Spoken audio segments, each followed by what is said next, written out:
Hey everyone, welcome to another episode of Crypto Tips. My name is Toby. What's my name? It's Heidi. So today, before I start, I want to let you know that China FUD is losing its steam big time.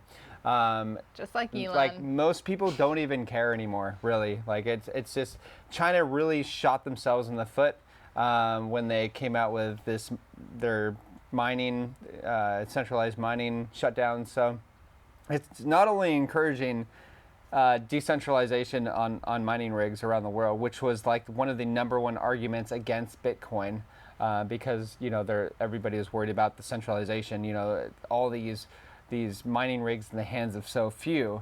Now, like a day ago, the Beijing office of China's central bank on Tuesday reportedly ordered the shutdown of a Beijing-based software maker over its suspected involvement in cryptocurrency trading. The company is called Beijing Quado Cultural Development, and so yes, so people are the Chinese government is trying to shut down anything to do with cryptocurrency, essentially, and so I mean. And the price doesn't move hardly at all. Like it's literally flat. Okay, so maybe it went to 35. Now it's at 33,000 something. Same as last week. Who cares? Like who cares? Same as the week before that. I've been looking at crypto Twitter and looking at all these people saying, okay, now we're going to 20K now, because and the day before, oh, now we're going to 50K or 100K. Like these people are really dangerous to this space, I think, and they just need to shut up, seriously. Like these people are ridiculous with their emotions. Like, oh my gosh, it went down $1,200, and people are calling for the end of the world. What is wrong with these people? I mean, I think they're playing on the short attention spans of people online and also clickbaity things. Yeah, but it's so dangerous. Most people don't remember when, if you're wrong or whatever. Very few people actually go back to look back and see who is right and who is wrong with their calls. But a lot of people are just taking advantage of that. I'm thinking of... It's to the detriment of the people who listen to them, obviously. Yeah, for sure. So anyways, that's what I wanted to start out with. I think it's really important for people to understand that there's no need to worry about this. We have been flatlined for a long time in a range. Doesn't matter. Yeah, just... whatever, who cares? What we tell everybody, what we do is dollar cost average. Keep calm and DCA. Yep, exactly. Okay, so let's get into these AMA questions. This is our episode number 28. So thank you, everyone. If you enjoy these AMAs, leave a like button and hit subscribe because there is more coming. And thank you, Patreon members, for sending these questions. If you want to join our Patreon group and you want to submit questions, anything you want really to ask. Ask me anything. Ask me anything. Ask us anything. And, you can also see our portfolio, our trades, our market analysis or whatever. Yeah, like I just posted today. So, yeah, come join us. Anyways, let's get into it. Okay, first question. Are there any good Swiss franc or Singapore dollar stablecoin options out there?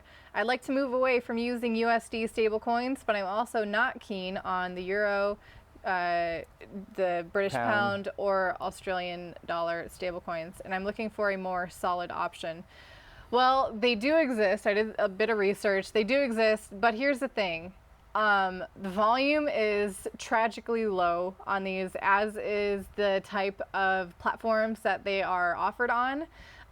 So that's basically what the two things you have to look at when you're considering a stablecoin option is three things. Number one, how do they establish their backing? What are their reserves actually comprised of? Is it audited? Number two, is it actually good at maintaining that peg? The Swiss franc one that I found was, let me look real quick. It was the XCHF, which is the crypto franc. And that one actually tanked a couple times with its peg going down to like 10 cents. So fun. Yeah. Can you imagine that? Yeah. So make sure that the stablecoin is actually stable. You can do that by going on platforms like CoinGecko.com, searching for that coin, and clicking on the max for the time frame of the price movements and see big spikes the historical. down. Yeah. it's huge spikes. So they didn't last very long. They bounced right back, but still that's something to consider if you're using it as a stablecoin option. And lastly, look at the trading volume on it and the exchanges that they're listed on, because some, like the trading volume for this XCHF is like, here, let me look real quick. While you're doing that, like, so just because it's spiked down to 10 cents, that is really crazy, actually. But, you know, for instance, I've seen Tether spike down to around 86 cents, which was really scary. Yeah. Because I'm like, oh my gosh, what is going on? Especially when you have some money in there. Yeah, so if it happens once or twice, maybe that's fine, but 10 cents, that's a 90% drop. I wouldn't touch it. Yeah. No. Even, for example, the 24-hour low is now. 107 and the 24-hour high is 109. And so that's a pretty big volume is 32,000. Yeah. Like, guys, that's not good. It's a very low volume. So if you want to use that to, you know, hold a lot of your wealth in it to access that again or to trade it again, it's going to be painful to have trades with that as one of the pairs, because there's not a lot of other people who are using it. So what good is that?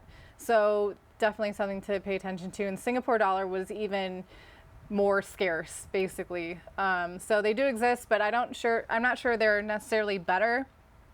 I understand your concerns with the US dollar and inflation and things like this. So maybe consider like gold-backed stablecoin options. Really, I mean, I think one of the best options for that is PAXG, which is the Paxos standard. It's their gold version of their coin. Also, I'll link up here in the upper right-hand corner, raise the roof, a video I did on stablecoins and the options that are out there, and I go over the gold-backed ones as well. Next question here. Hi guys, how do you avoid being a day trader for tax purposes? Thank you. We're not day traders. You don't trade every day. No, like, I mean, if you want to lose money, if you want to be part of the 95% of people in this space that lose their butts, be a day trader. Yeah. If you don't, dollar cost average. You know, a lot of these people out there that are trading, even some of the people that say they're pros and they got lots of different followers and blah, blah, blah, and they charge tons of money, they're losing money, guys. Like, there's a very few fraction of traders that actually make money in this space. So just be really careful with that. Yeah, definitely. Yeah. Yeah, that's an easy question. If, you know, don't be a day trader. Yeah. There's lots of, like, we tend to focus on long-term fundamentals of coins and more market trends rather than the daily what's happening with the coin. It's worked out amazing Just for us. Just the thought of that gives me a headache. Yeah, but it's like we don't need to. Like, I mean, gosh, yeah. A couple of coins were making 100x. You know? Yeah. So whatever. Yeah. Last question here. I'm new to the CT Club and also new to crypto. I have a quick question regarding the different steps to do once someone is ready to sell a chunk of his portfolio on Coinbase or Binance US. I am a US citizen.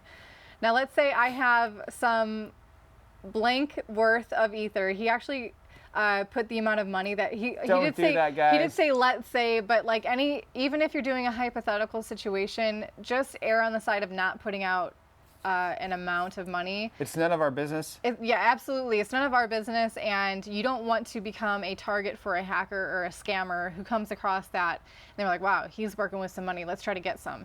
Anyway, let's say you have a chunk of Ethereum and I want to sell it. What is the most secure way to do it? Should I first convert the Ethereum into USDC or Tether and send the coins 10% at a time to Coinbase to sell them? Or should I send a chunk of Ethereum into my Coinbase wallet, sell it directly from there? In this case, would it be necessary to even convert it to USDC or Tether? First, if you're sending Ethereum to Coinbase to convert it into US dollars to send into your bank account, you don't have to sell it for USDC or Tether first. You just sell it right for cash, basically, and then you make that deposit. But His concern here is, I'm asking because I have read countless stories of people having their Coinbase or Binance accounts frozen. So I wonder if converting everything into USDC on my Trezor or Ledger and then sending only 5 or 10% at a time to my Coinbase wallet would allow me to keep most of my funds. Absolutely. I think that's actually the best way to do this, especially if you find that Ethereum is at that price point that meets your financial plan. If you don't have a financial plan yet, we're doing a class on that. It'll be coming out on Sunday. But anyway, yeah, if you find that Ethereum's at a price you want to sell it into a stable coin, and then you reduce your exposure to the threat of that centralized exchange, freezing your account, whatever, by doing a little bit at a time. Now, I think why people might have their accounts frozen is because, at least if you're a US citizen and you're doing a Binance.us account or a Coinbase account, I'm pretty sure they're going to ask you how much you're going to be planning on investing or depositing or withdrawing from that account. So then if you ever are dealing with money that is higher than that amount, that's going to set a red flag for them. They're going to require more KYC from you. They might require you to prove the history of those funds, where they came from. It becomes a much larger headache. So doing a little bit at a time could definitely mitigate this. But again, if it's like every day the same amount of money you're depositing in, and it's regimented and it's a pattern, they might pick up on that as well, and also be, within the past month, let's say you've done 10x what you said you were going to be doing, or 100 during a bull run, you might be seeing a lot more profit than you thought you were expecting when you first created your account. So yeah, there's a lot of risks for that. So maybe consider opening accounts on different exchanges as well, just to prevent that. Kraken is another good one I'm happy to recommend as a centralized exchange. Not happy to recommend a centralized exchange, but Kraken.com could be a good one. Anyway, do you have any input on this? Or? No. You covered it. Okay, well, that's it for this AMA session. Thank you, everyone, for tuning in. If you enjoy these, hit that like button and hit subscribe. And you'll get more like these coming out every day. So anyway, we'll see you again very soon. Stay disobedient. Doesn't feel right if Lucy says that. Bye. And don't follow suit. Bye.